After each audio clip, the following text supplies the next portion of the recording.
Hey WS Matrix fam. Today, we're tackling optimization in deep learning, the vanishing gradient problem, and how to deal with it, so stick around to level up your machine learning skills. Alright, guys, let's dive in. Optimization is all about finding the best possible solution to a problem, right? In deep learning, this means adjusting the weights and biases of a neural network to minimize the error between its predictions and the actual data.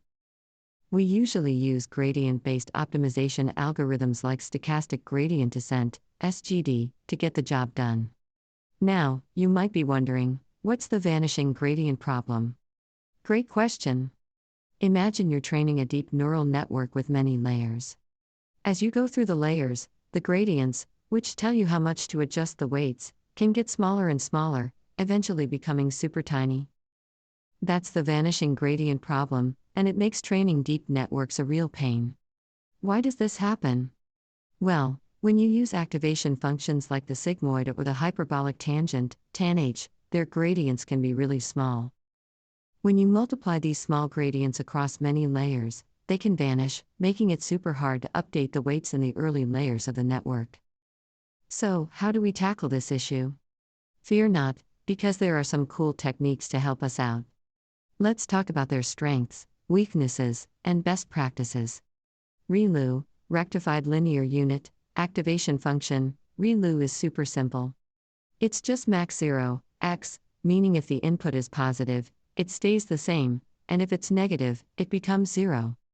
ReLU is great because it doesn't have the vanishing gradient issue, but it can have another issue called the dying ReLU problem, where some neurons become inactive and don't contribute to learning. Leaky ReLU. Leaky ReLU is like ReLU, but instead of making negative inputs 0, it multiplies them by a small constant. This helps avoid the dying ReLU issue. The downside is that it's a bit more computationally expensive than ReLU, but it's still a great option. Batch normalization. This technique normalizes the input to each layer, helping the gradients flow better through the network. It can speed up training and make your model more robust. However, it adds some complexity to the model and can be a bit slower during inference.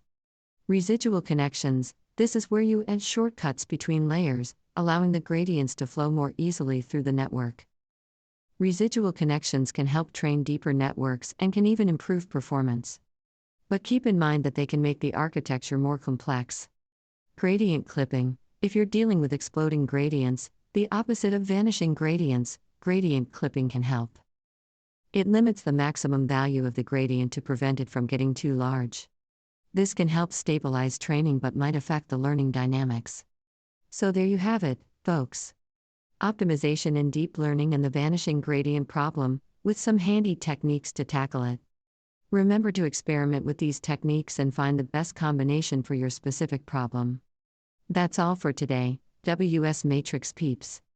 Smash that like button, subscribe for more amazing content, and keep optimizing those deep learning models. See you in the next one.